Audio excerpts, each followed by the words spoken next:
Okay, students, in this class we will discuss the variation of conductivity and molar conductivity with concentration.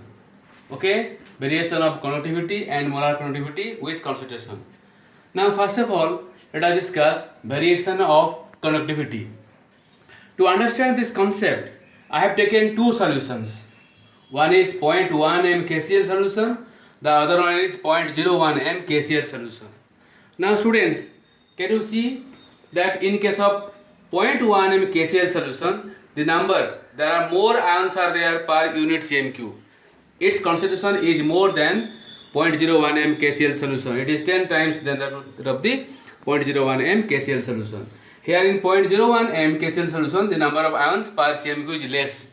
Okay, the charge carriers are the ions. Okay, so the number of ions, per centimeter cube, number of ions, you can say number of ions which carry charge, okay, per CMQ decreases with decrease in concentration. Therefore, conductivity of an electrolyte decreases with decrease in with concentration. Okay, conductivity of any electrolyte, it may be strong electrolyte or weak electrolyte, it decreases with decrease in concentration. As concentration decreases, because the number of ions carrying charge per CMQ decreases. Okay, let us go to variation of molar conductivity. Okay, now molar conductivity is equal to kappa into V.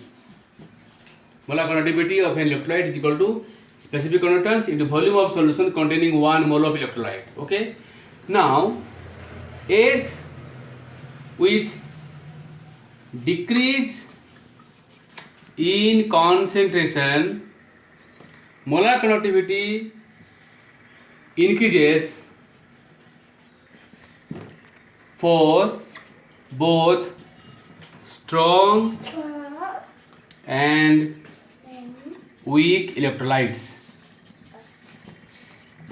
Okay, it increases with decrease in concentration for both strong and weak electrolytes. Why it is so? You see, kappa decreases with decrease in concentration, but volume of solution containing 1 mole of electrolyte increases as you go on decreasing. For example, let us take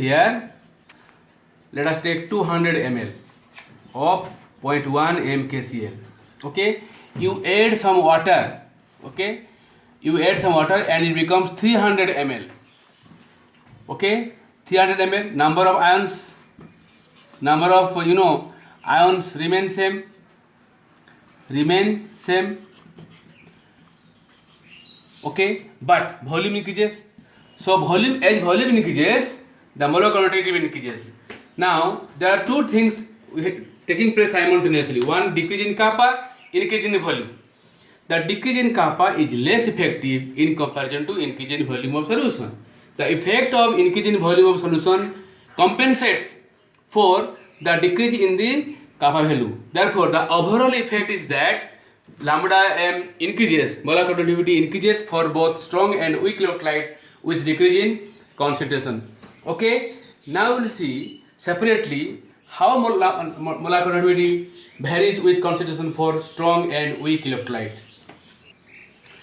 For strong electrolytes, molar conductivity increases slowly.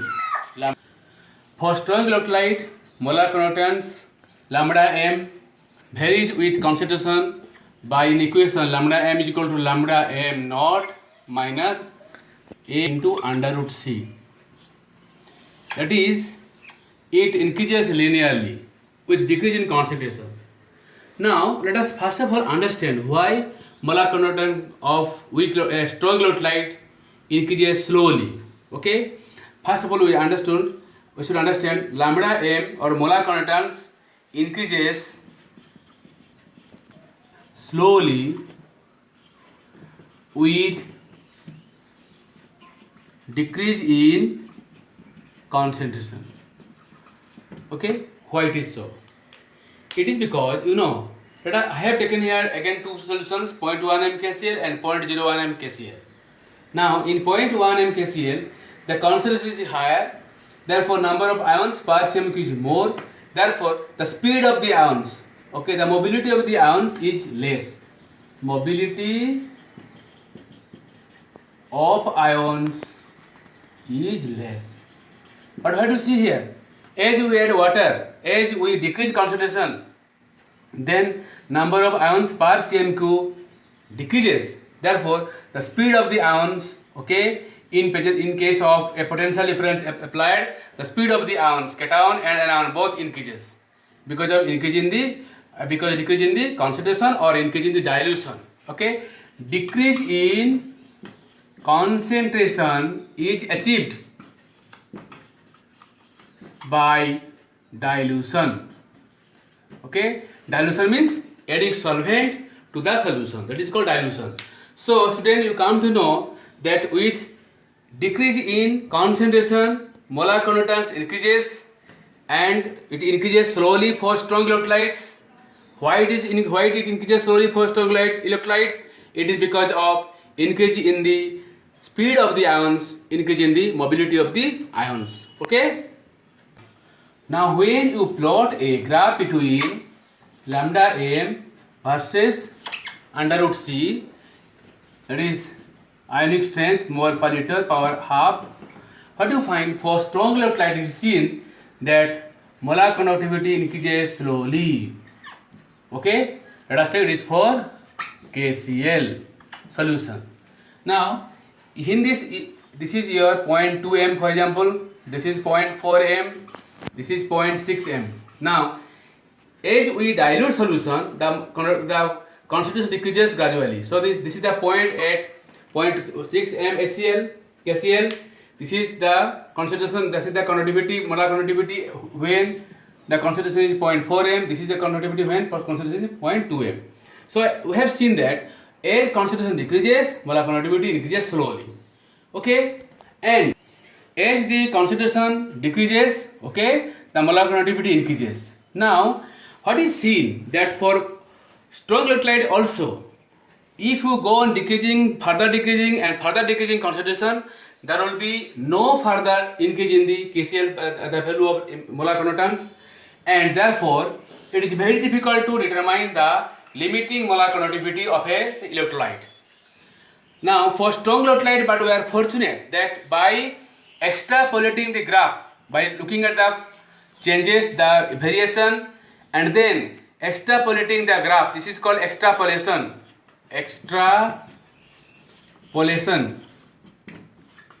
Extrapolating the graph to zero concentration, this is zero concentration, so we can get, here it is called lambda m naught, and the slope in this case is minus a. Slope of this graph is minus a. Now, so what is meant by lambda m naught? This is called limiting molar conductivity. Limiting molar conductivity, and which is the molar conductance when the concentration of the electrolyte approaches zero. Now student, I ask you, can you achieve a zero concentration by diluting a particular solution? Not at all. You go on adding water, you dilute solution, but you cannot achieve a zero concentration because in that diluted solution also some of the electrolyte is still there. A second problem is that the instrument used to measure molar conductivity cannot detect after certain limiting value. It will be of constant value. Therefore, to avoid the limitation, when you plot the graph and extrapolate the graph to zero concentration, we can get from the graphically the value of lambda m naught for strong electrolyte. Okay, this is how we determine the molar conductivity of strong electrolyte at infinite dilution. Okay, for weak electrolyte, molar conductance also increases with decreasing concentration, but it increases sharply. Molar conductivity of weak electrolytes increases sharply or steeply or very fastly with decrease in concentration. Why it is so? Let us see. So now, For weak electrolyte, we have considered here acetic acid. The plot is between molar conductivity and under root C. Okay. So what is seen that with decrease in concentration, molar conductivity increases. But you see from this point, for example, this is the molar conductivity at this concentration, and this is the molar conductivity at this concentration.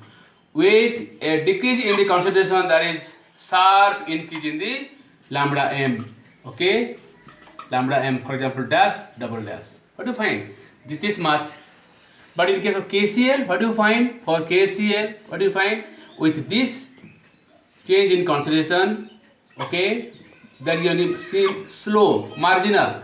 This much is increased. But in this case of weak electrolyte, we have seen a very large, fast increase in the molar content of weak electrolyte with decrease in concentration. Now we see that what is the cause? Why for weak electrolyte molar content increases fastly? It is because of, increase in the degree of dissociation of weak electrolyte. We know that weak electrolytes are not 100% ionized at higher concentration. When the concentration is decreased, their degree of ionization increases. That means more and more ions are there in the solution. Because of increasing the more number of ions, the molar content increases, which increases sharply. Okay. Therefore, you can see the comparative increase in the molar contents for weak electrolyte and strong electrolyte. So, why? Now I can conclude that for weak electrolyte, molar contents increases sharply with decrease in concentration because of the increase in the number of ions, because of increase in the degree of dissociation of weak electrolyte. And for strong electrolyte, molar content increases slowly with decrease in concentration. It is because of increase in the mobility of the ions. Okay. Now, the limiting molar conductivity of weak electrolyte, like acetic acid, can you measure graphically here by extrapolation? Not at all, because with every decrease in this molar concentration of the weak electrolyte, there is further increase, and the graph goes, I think, almost parallel with the molar content axis. Therefore, the limiting molar conductivity of weak electrolyte cannot be measured by extrapolation graphically. How can you measure then? It can be measured by the use of Kohlhaas law. Kohlhaas law of independent migration of ions. Okay, and in the next class we will discuss what is called Kohlhaas law of independent migration of ions.